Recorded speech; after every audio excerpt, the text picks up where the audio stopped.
और राष्ट्रपति द्रौपदी मुर्मू इस वक्त देश को संबोधित कर रही हैं। आइए सुनते हैं। लोकतंत्र की जननी कहना सर्वथा उचित है। हमारे द्वारा अपनाए गए संविधान की आधारशिला पर हमारी लोकतंत्र का भवन निर्मित हुआ है। हमने लोकतंत्र पर आधारित ऐसी संस्थाओं का निर्माण किया जिनसे लोकतांत्रिक कार्यशैली को मजबूती मिली। हमारे लिए हमारा संविधान और हमारे लोकतंत्र सर्वोपरि है। अतीत पर दृष्टिपात करते हुए हमें देश के विभाजन से हुई पीड़ा को कदापि नहीं भूलना चाहिए। आज हमने विभाजन विभीषिका स्मृति दिवस मनाया। विभाजन के कारण भयावह हिंसा देखी गई और लाखों लोग विस्थापित होने के लिए मजबूर किए गए। आज हम इतिहास की गलतियों के शिकार हुए लोगों को श्रद्धांजलि अर्पित करते हैं। प्यारे देशवासियों, हमारे संविधान में ऐसे 4 मूल्यों का उल्लेख है जो हमारे लोकतंत्र को सुदृढ़ बनाए रखने वाले 4 स्तंभ हैं। ये मूल्य है न्याय, स्वतंत्रता, समता और बंधुता। ये हमारी सभ्यता के ऐसे सिद्धांत हैं जिन्हें हमने स्वाधीनता संग्राम के दौरान पुनः जीवंत बनाया है। मेरा मानना है कि इन सभी मूल्यों के मूल में व्यक्ति की गरिमा की अवधारणा विद्यमान है। प्रत्येक व्यक्ति समान है और सभी को ये अधिकार है कि उनके साथ गरिमापूर्ण व्यवहार हो। स्वास्थ्य सेवाओं और शिक्षा सुविधाओं तक सभी की समान पहुंच होने चाहिए। सभी को समान अवसर मिलने चाहिए। जो लोग पारंपरिक व्यवस्था के कारण वंचित रह गए थे, उन्हें मदद की जरूरत थी।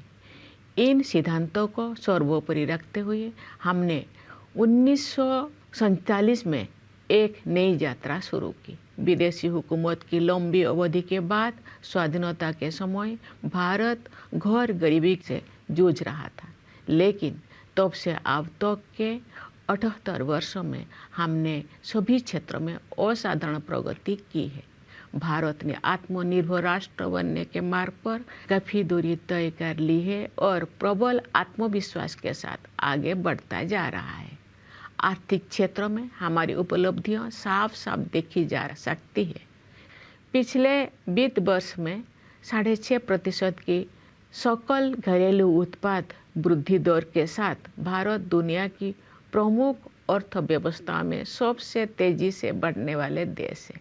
वैश्विक अर्थव्यवस्था में व्याप्त समस्याओं के बावजूद घरेलू मांग में तेजी से वृद्धि हो रही है। मुद्रास्फीति पर नियंत्रण बना हुआ है। निर्यात बढ़ रहा है। सभी प्रमुख संकेतक अर्थव्यवस्था की मजबूत स्थिति को दर्शा रहे हैं। ये हमारे श्रमिक और किसान भाई बहनों की कड़ी मेहनत और समर्पण के साथ साथ सुविचारित सुधारों और कुशल आर्थिक प्रबंधन का भी परिणाम है। सुशासन के माध्यम से बड़ी संख्या में लोगों को गरीबी से बाहर निकाला गया है। सरकार गरीबों के लिए अनेक कल्याणकारी योजनाएं चला रही है। जो लोग गरीबी रेखा से ऊपर तो आ गए हैं लेकिन मजबूत स्थिति में नहीं है, उनको भी ऐसे योजनाओं की सुरक्षा उपलब्ध है ताकि वे फिर से गरीबी रेखा से नीचे ना चले जाए। ये कल्याणकारी प्रयास सामाजिक सेवाओं पर बढ़ते खर्च में परिलक्षित होते हैं। आय की असमानता कम हो रही है। क्षेत्रीय असमानताएं भी कम हो रही है। जो राज्यों और क्षेत्र पहले कमजोर आर्थिक प्रदर्शन के लिए जाने जाते थे, वे अब अपनी वास्तविक क्षमता प्रदर्शित कर रहे हैं और अग्रणी राज्य के साथ बराबरी करने की दिशा में आगे बढ़ रहे हैं। हमारे अग्रणी व्यवसायियों, लघु एवं मध्यम उद्यमियों और व्यापारियों ने हमेशा कुछ कर गुजरने की भावना का परिचय दिया है। समृद्धि के सृजन के मार्ग में आने वाली रुकावटों को दूर करने की आवश्यकता थी। पिछले 1 दशक के दौरान बुनियादी ढांचे में हुए विकास में ये स्पष्ट रूप से दिखाई देता है। हमने भारतमाला परियोजना के तहत राष्ट्रीय राजमार्ग नेटवर्क का विस्तार और सुदृढ़ीकरण किया है। रेलवे ने भी नवाचार को प्रोत्साहन दिया है तथा नवीनतम टेक्नोलॉजी से युक्त नई तरह की रेलगाड़ियों और डिब्बे का उपयोग किया जाने लगा है। कश्मीर घाटी में रेल संपर्क का शुभारंभ करना एक प्रमुख उपलब्धि है। शेष भारत के साथ घाटी का रेल संपर्क उस क्षेत्र में व्यापार और पर्यटन को बढ़ावा देगा और नई आर्थिक संभावनाओं के द्वार खोलेगा। कश्मीर में इंजीनियरिंग के ये असाधारण उपलब्धि हमारे देश के लिए एक ऐतिहासिक माइलस्टोन है। देश में शहरीकरण तेज गति से हो रहा है, इसलिए शहरों की स्थिति सुधारने पर सरकार विशेष ध्यान दे रही है।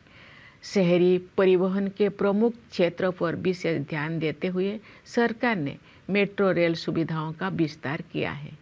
पिछले एक दशक के दौरान मेट्रो रेल सेवा की सुविधा से युक्त शहरों की संख्या कई गुना बढ़ गई है। शहरों के कायाकल्प और शहरी परिवर्तन के लिए अटल मिशन यानी अमृत ने ये सुनिश्चित किया है कि अधिक से अधिक घरों में नल से पानी की भरोसेमंद आपूर्ति हो और स्टोरेज कनेक्शन सुविधा उपलब्ध हो। सरकार ये मानती है कि जीवन की बुनियादी सुविधाओं पर नागरिकों का हक बनता है।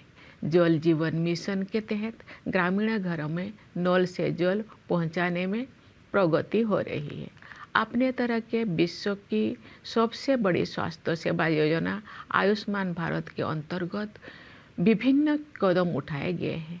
उन प्रयासों के परिणाम स्वरूप स्वास्थ्य सेवा के क्षेत्र में हम क्रांतिकारी बदलाव देख रहे हैं। इस योजना के तहत अब तक 55 करोड़ से अधिक लोगों को सुरक्षा कवच प्रदान किया जा चुका है।